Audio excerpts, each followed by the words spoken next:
अस्सलामुअलैकुम दोस्तों, क्या हाल चाल है भाईजान। ओमान आने के लिए इंश्योरेंस जो है वो ख़त्म कर दी गई है। अगर आपको फिर भी यकीन ना आए तो आप एयरलाइन को कॉल कर सकते हैं, ट्रैवल एजेंट से कंफर्म कर सकते हैं, या फिर आप डायरेक्ट ओमान एयरपोर्ट से भी कंफर्म कर सकते हैं। हमने भी ओमान एयरपोर्ट से कंफर्म किया, तभी जाके आपके साथ इन्फॉर्मेशन शेयर कर रहे हैं कि ओमान आने के लिए अभी कोरोना की इंश्योरेंस ज़रूरी नहीं है। बगैर इंश्योरेंस के आप ओमान इंटर हो सकते हैं। That's all for now. और दूसरा ये कि जिस भी एयरलाइन के साथ आप सफ़र करते हैं, आप उनके कॉल सेंटर पे बात कर लें, या ट्रैवल एजेंट से टिकट लिया है उनसे चेक कर लें।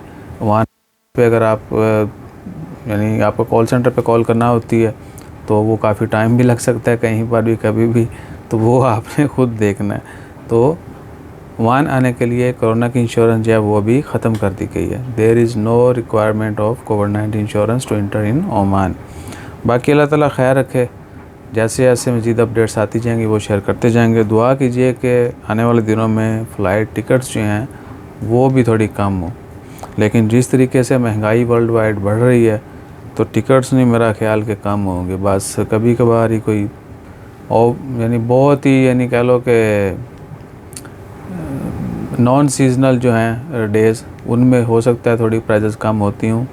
लेकिन क्या है कि अभी तो चल सो चल है, क्योंकि आगे ईद भी आ रही है और ऑयल की प्राइसेस आपको पता है कि पूरी दुनिया में बढ़ रही हैं। ओमान का भी फी बैरल $118 हो चुका है। लिहाजा एक्सपेक्टेशन तो अच्छी ही रखनी चाहिए, लेकिन वक्त जो है वो उसको भी मलहूज़ ख़ातर रखना है।